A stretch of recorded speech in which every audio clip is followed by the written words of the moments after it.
తాత తాత వెనకట మీ అత్తగారింటికి ఎట్లా పోయేది అని అడిగితే గప్పుడు ఇవన్నీ ఎక్కడి బిడ్డ ఎడ్ల బండి కట్టుకొని 2-3 వద్దులు ప్రయాణం చేసేది అనుకొచ్చిండు. నాయన నువ్వు ఈ స్కూల్కు కాలేజీకి ఎట్లా పోయేది అని అడిగితే 2-3 కిలోమీటర్లు నడుచుకుంటూ పోయి ఆడికెళ్ళి టాంగాలెక్కి పోయేది అన్నాడు. ఇదే ముచ్చట మా అన్నని అడిగితే సైకిల్ మీద పోయేది అనుకొచ్చిండు. మా తమ్ముడేమో ఇప్పుడు బండి మీద పోతున్నాడు. అంటే జమానా మారుతుంటే సౌలతులు పెరిగినాయి అన్నట్టు. అట్లనే మేడారం సుతా ఇప్పుడు ఎట్లా పోతున్నారు, వెనకట ఎట్లా పోయేదో తెలుసుకోవాలి కదా. చలో పాండ్రి మరి. ఏహే ఎక్కడిది బస్సులు, కాల్రు, టాటా సుమోలు, డీసీఎంలు, లారీలతోటి నిండింది మేడారము. తొవ్వంతా ట్రాఫిక్ జామే. జాతరంటే ఈ మాత్రం ఉంటది మళ్ళా.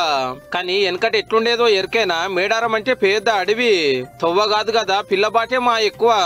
అడ్డం వచ్చిన చెట్ల కొమ్మలు నరుక్కుంటా ఎడ్ల బండ్ల మీద వచ్చేటోళ్ళు. బండి వెనక బండి కట్టి మేడారం జాతర పోతుంటే మహా సంబరంగా ఉండేది. అప్పుడు ఎడ్ల బండ్ల మీద వచ్చినాం, నడిచి వచ్చినాం సింగారపడి వీళ్ళ నుంచి. మేము ఇంటి బట్టలకు 6 రోజులు అయ్యాయి. చిన్నప్పుడు నడుచుకుంటూ వచ్చినాం, తర్వాత ఎడ్ల బండితో వచ్చినాం. ఒక 30 సంవత్సరాల కింద 6 రోజులు వారం అవుడు ఎక్కడ పులు ఉన్నది అది ఉన్నదని భయపడిపోయేది. చిన్నప్పుడు మేడారం ఎడ్ల బండి మీద వచ్చేది, మంచిగా ఉండేది. ఇప్పుడు కష్టం అనిపిస్తుంది, ఎక్కడో ఆపితే నడుచుడు కష్టం ఉన్నది. పులి భయము, ఆర్చుకుంటా మంటలు పెట్టుకొని. ఇప్పుడు కూడా కొందరు బండ్లు కట్టుకునే పోతున్నారు.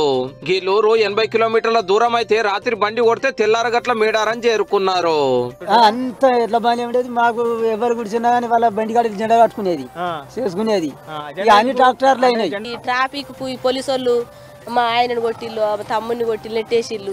మేడారం జాతర అని ప్రచారం నడిచినాక డాంబర్ రోడ్ వేస్తే ఆర్టీసీ బస్సులు అటెంక సగులం రావట్టే. ఇప్పుడైతే గాలి మోటార్లనే పోవట్టే. అంటే ఎడ్ల బండ్ల కాంచెల్లి హెలికాప్టర్ దాకా వచ్చినట్టు.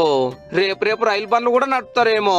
అప్పట్లో మా ఊళ్ళో ఒక ముసలమ్మ ఉండేది, ఆమె అప్పుడు కాలు నడకతో వచ్చిందట. నిమ్మలంగా అందరూ వస్తున్నారు. ఇది జంపన్న వాగు, ఎప్పుడు చేట నీళ్లు వారుతుండే. భక్తులంతా ఒడ్డుపోట తానాలు చేదురు, ఈతలు కొడుదురు. జంపన్న వాగుల జలకాలాట ఓ సంబురము. ఇప్పుడేమో గిట్లున్నది. వాగెండిపోతే మీదున్న లక్నవరం చెరువులకెళ్ళి కిందకి ఇడుస్తున్నారు. లోపలికి దిగనోళ్ళు పైపుల కింద తానాలు చేయబట్టిరే.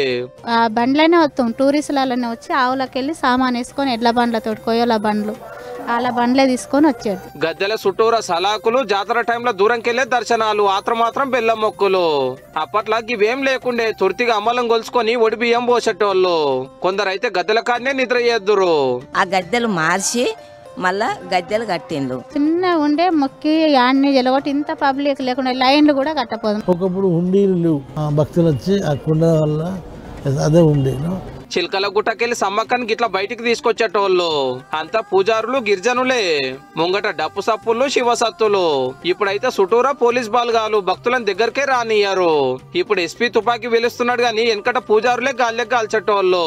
తాడు తుపాకులు అనేది మా తాత దగ్గర ఉండేది, ఆయన మా తాతే పేల్చేది. ఈ చెట్టు మీద చూడండి, కొమ్మకు భక్తుడు. ఎక్కితే 4-5 కిలోమీటర్ల దూరాన ఏడేమయ్యేది క్లియర్ గా అగుపడేది. ఇప్పుడు గట్ల కనబడాలంటే రంగుల రత్నం ఎక్కాలి. దేవతలకు చీరసారలు పెట్టుడు, కోళ్ళ నెగిరేసుడు, బంగారం సమర్పించుడు జరంత అటుగా అప్పట్లెక్కనే నడుస్తుంది. వచ్చిన వాళ్ళంతా మేడారం చుట్టూరా గుడిసెలు వేసుకుందరు. ఇప్పుడు గుడారాలు అయినాయి, రూములు కూడా కిరాయికి దొరకబట్టే. మేము అడిగి పోయేదా కర్రలు, ముళ్ళుగారలు, అయ్యో కట్టెలు నరుకొచ్చుకునేది. కానీ ఇప్పుడు అడవి కొంచెం తగ్గింది. ఆ బండికి దళ్ళు కట్టుకొని చెట్ల కింద ఆ కంక బొమ్మలు కొట్టుకొని చీరలు ఆ చుట్టూ కట్టుకొని ఆడ ముందు. నీళ్లు బావులు ఉన్నాయి, అక్కడక్కడ బావులలో చేదుకున్నాం. ఇప్పుడు వచ్చినంత జనం రాలే. అప్పుడు వన దేవతలకు ఇష్టమైన ఇప్పసార సాక పెడితే ఇప్పుడు ఎర్రమందు. ఇప్ప చెట్లు లేవు, ఇప్పసారా లేదు. ఎక్కడ దొరికితే కొంచెం తెచ్చుకొని ఏదో ఆనవాయితీ కదా అనే దాని మీదనే కొంచెం అనుభవిస్తాం. కోళ్ళు, యాటలు కోసేటోళ్ళు గాని నెరి గింతగానం దినుడు తాగులు లేకుండానట. భక్తితో వచ్చిన వాళ్ళు కొందరైతే ఎంజాయ్ చేస్తానికి వచ్చేటోళ్ళు కొందరు. అగో ఏ దుఃఖంలో చూడు మందు సీసాలే. రేట్ ఎక్కువ గాని తాగిన వాళ్ళకి తాగినంత. తెగుతున్న గొల్రకు మేకలకైతే లెక్కే లేదు. 6 మేకలు తెచ్చిన. అప్పట్లో వీడియో లెక్కటి ఎవలోగలు ఫోటోలు తీస్తే మా భాగ్యము. ఇప్పుడు అందరు సెల్ఫీలు గుంజుడు, వీడియోలు తీసుడు. మేడారం జాతర అవుతుందని మర్నాడు పేపర్ల గింత వార్త వచ్చే జమానా కాంచెల్లి ఇరాం 24 గంటలు టీవీలో లైవ్ లోకి వచ్చింది. డ్రోన్ కెమెరాలను గాలికి తిప్పి అందమైన వీడియోలు తీయబట్టిరి. వెనకట కాగడాలు, కందిల దీపాలు పెట్టేటోళ్ళు ఎలుతురు కోసము. ఆడాడ పేద మంటలు పెట్టేదట. ఇవాళ చూస్తే రంగురంగుల లైట్లతోటి చెక్కున మెరుస్తున్నది మేడారము.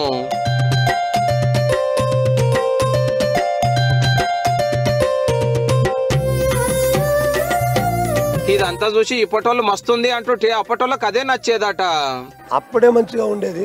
అప్పుడే మంచిగా ఉండేది సార్. ఇప్పుడు బండ్ల దగ్గరికి అయితే అక్కడనే ఉండి ఆడుకొని తిరుగుతూ ఎంజాయ్ చేసింది. ఓ 30-40 ఏళ్ళ కిందట గట్ల ఏ జాతర ఇప్పుడు గిట్ల అవుతుంది. ఇంకో 30-40 ఏళ్ళకి ఇంకెట్లుంటుందో మరి.